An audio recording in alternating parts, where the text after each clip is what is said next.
Hallo, freunde, und willkommen. My name is Nate, and I want to thank you so much for joining me today. In today's video, we will be traveling back in time.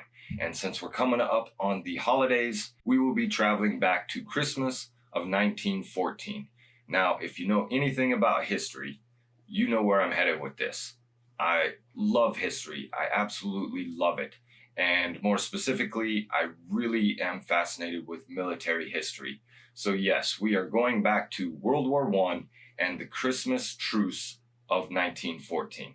It just fascinates me that during a time of war, both sides, all sides, in the midst of killing each other on Christmas or Christmas Eve, they had a truce. They ceased fire. And from what I know already about the Christmas Truce is that the British, the French, and the Germans, they said, you know what?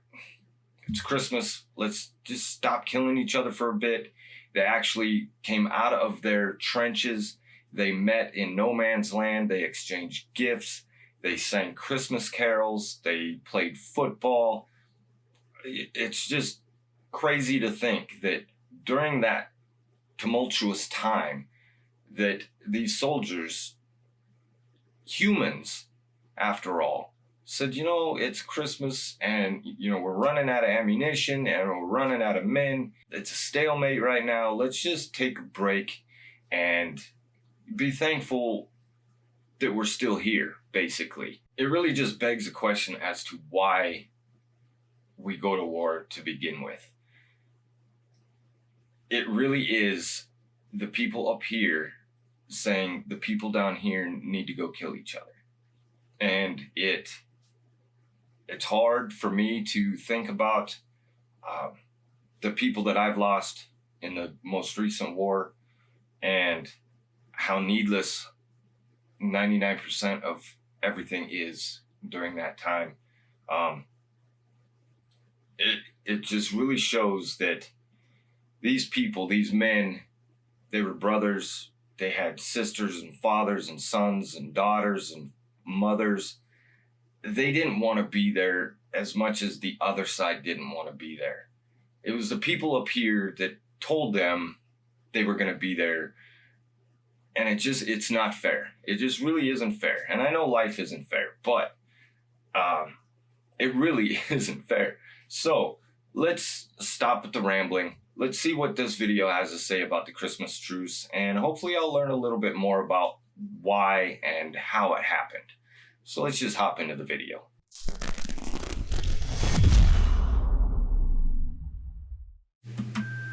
In 2016, IWM was contacted by the family of one of the soldiers shown in this photograph.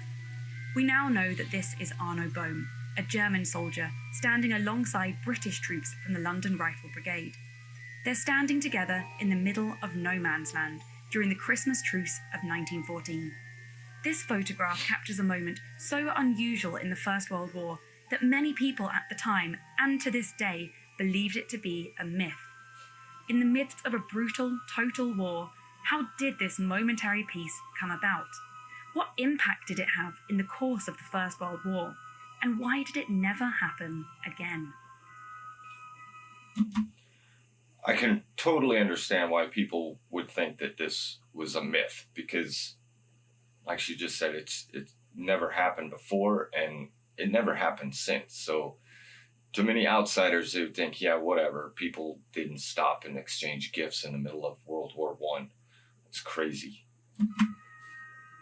We were in the front line.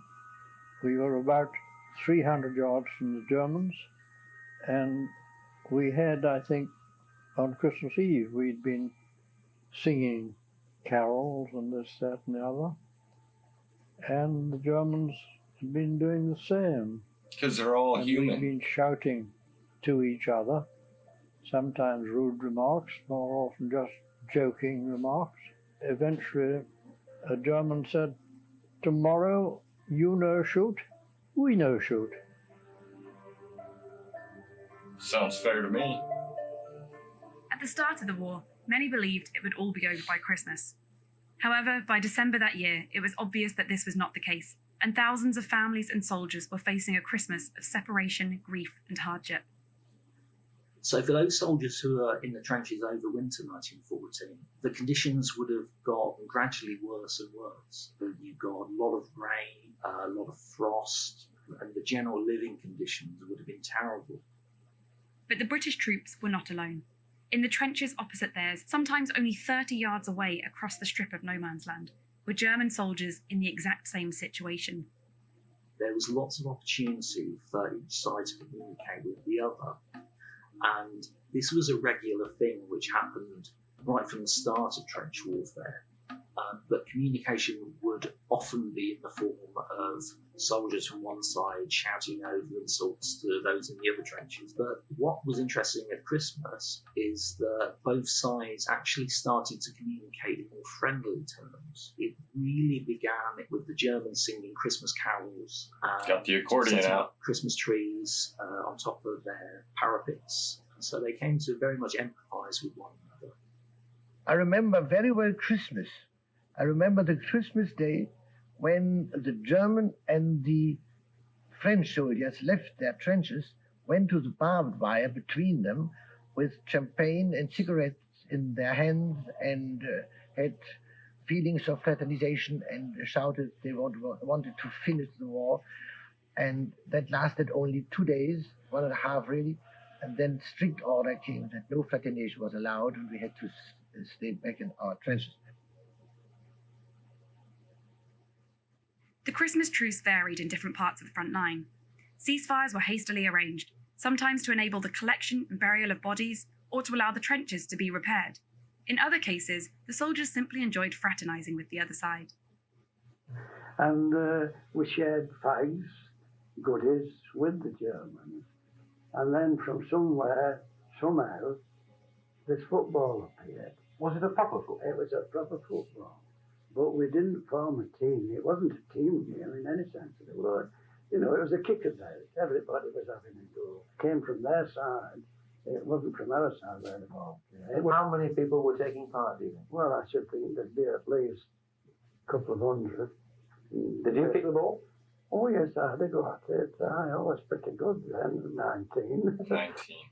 But while some parts of the front line were playing football and swapping stories, others were confused by what they heard or felt no inclination to socialise with those they had so recently been fighting.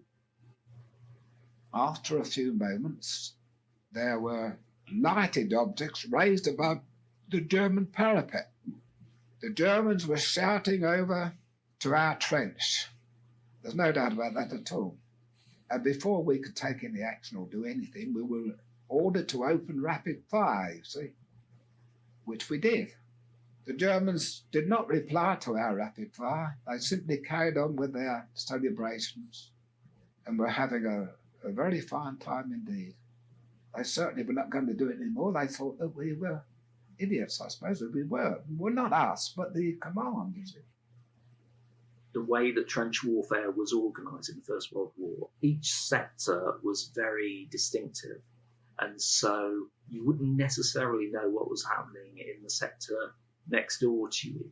And you do get stories of one area of the front where they're experiencing a truce, but then suddenly they get fired on by the troops in the next sector who don't realise what's happening. For those soldiers not involved, the truce must have seemed unbelievable, and even more so for those back home. For months, the media and government propaganda had shaped a perception of German soldiers as bloodthirsty enemies, baby-eaters, devils, ruthless killers. But news of the remarkable Christmas truce soon spread abroad. By the end of December, letters and photos arrived home, and newspapers began to publish accounts of the truce. My father was delighted to have a letter giving such a description of the events, and he sent them up to the Daily Telegraph. I got into frightful rocket. That showed up that it must have been me who wrote it, and he, Mossy, got hold of me, gave me an awful dressing down for daring to write to the press. But of course I didn't. My old man wrote to the press. These photographs were taken on personal cameras that some soldiers had taken with them into the trenches. Photography in the trenches was discouraged for obvious reasons, but during the Christmas Truce of 1914, soldiers on both sides of the trenches could not resist the opportunity to document such a unique event. At the beginning of January 1915, the newspapers suddenly start printing these letters, and To begin with, there was a certain amount of disbelief, but then over time, suddenly photographs started to appear as well. And by that time, the evidence was clear that this did happen. It wasn't a myth. And the media at the time absolutely loved it. There were lots of discussions in the newspapers about whether this was a good thing or a bad thing. And, you know, in a way, it's a wonderful snapshot of Christmas 1914 when attitudes were still slightly naive because the war had only really just begun. You find that in 1915 and onwards, the war becomes almost a much more serious endeavour. The Christmas truce would come to be remembered as something of a blip in the regular conduct of the war. It conflicted with the patriotic aggression required by both sides. It also served to highlight the great contrast between war and religion. How can you fight a war of aggression while also celebrating Christmas, the traditional time for peace and goodwill? For those reasons, the Christmas truce was increasingly seen as unimportant and awkward to fit into the standard narrative of the First World War. You never get anything like the Christmas truce happening again. And over time, not only is it seen as an anomaly, but almost as a myth. And it gets to the point where people are actually doubting whether it happened in the first place, which continues, you know, right up to this day. So there's still a lot of confusion about whether there was a football match played and things like this. We didn't cross to France until March of 1915. But although it would be arrogant to say that the thing didn't actually take place, I very much doubt whether anything of the nature or magnitude that has been claimed for it took place at all. Now, the purpose of that barbed wire in the trenches was to keep each side in its own place. Therefore, why would anybody try to break that? And if anybody tried, what are the NCOs doing? What are the officers doing? I think the whole thing borders on the fairy tale and may be classed with the Russians with snow on their boots and the angels of Mons. We know by looking at German newspapers that Christmas truce was covered there in a very similar way to how it was in Britain.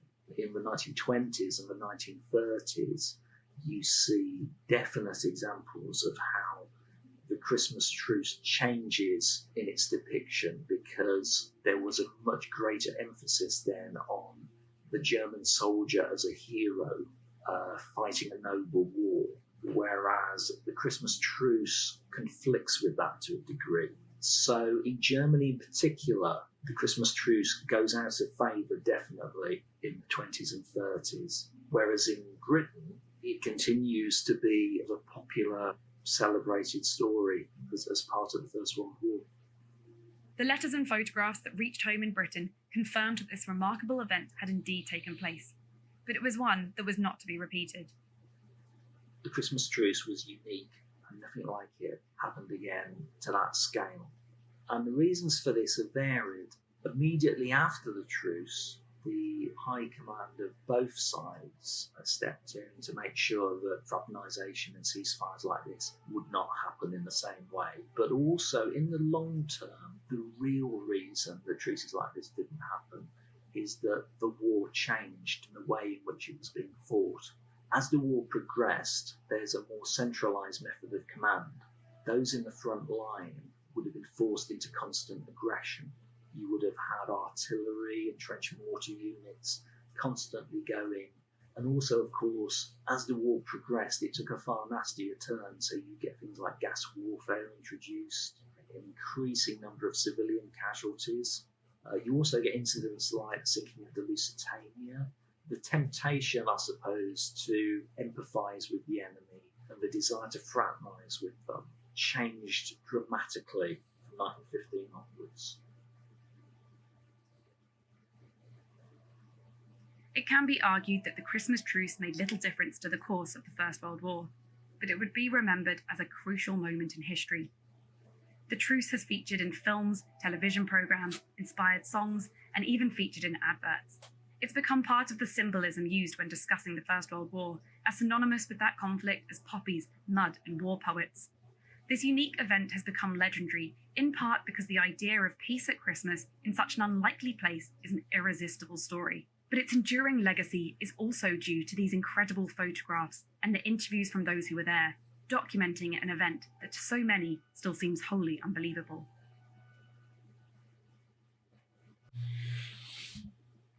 Well,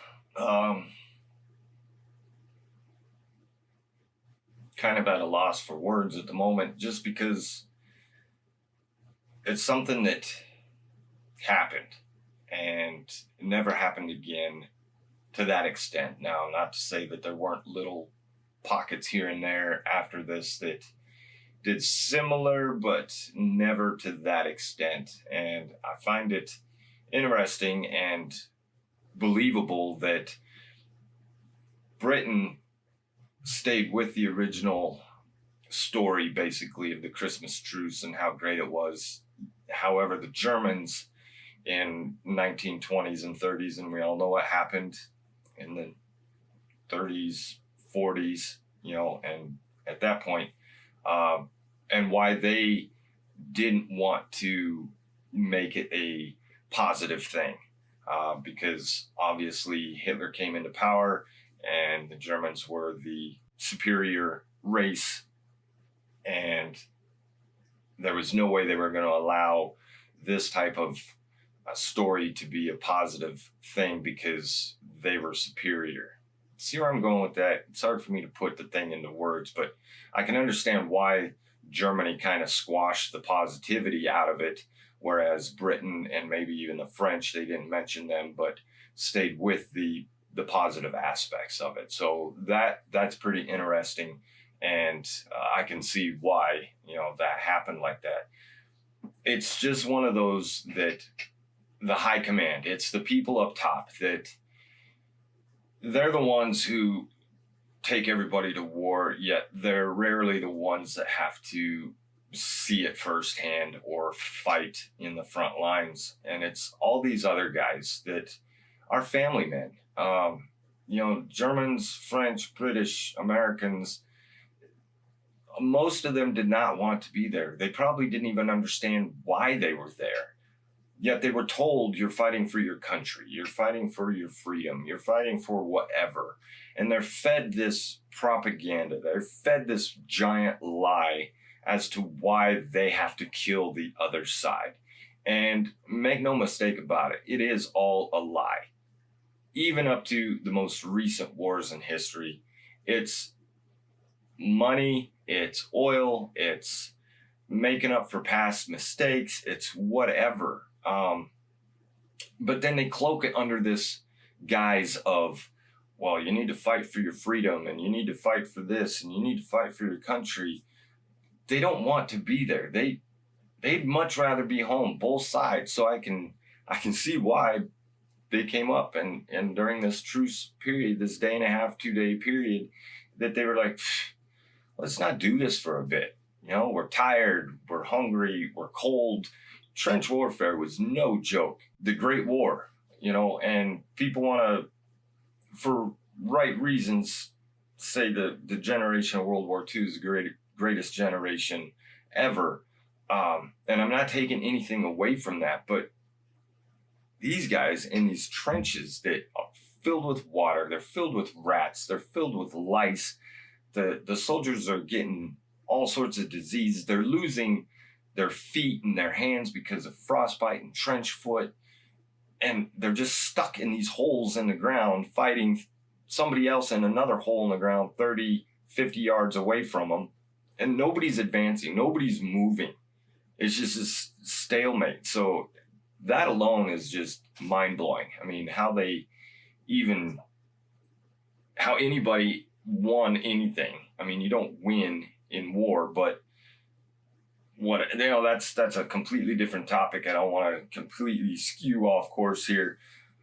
I really like that video. There's another one that's more of a documentary. It was a bit longer, so I didn't want to do that one. If you are interested in me reacting, I think it's about 40 to 45 minutes long. I could probably cut pieces out here and there, but I might watch it anyway, and then if people want me to do a reaction to it, I could definitely do that. I want to thank everybody for watching. Please don't forget to hit that subscribe, the like, and the bell notification. It really does help the channel out, and I appreciate all the feedback, all the support. My latest post in the community tab on my page, I did a little poll on what kind of videos you'd like me to create. Most of it, 60+%, I believe, was reaction to Germany videos. This counts, right? Germany was involved. So again, thank you so much for watching. Thanks for sticking through it. I appreciate each and every one of you. And until next time, we'll catch you later. Bye.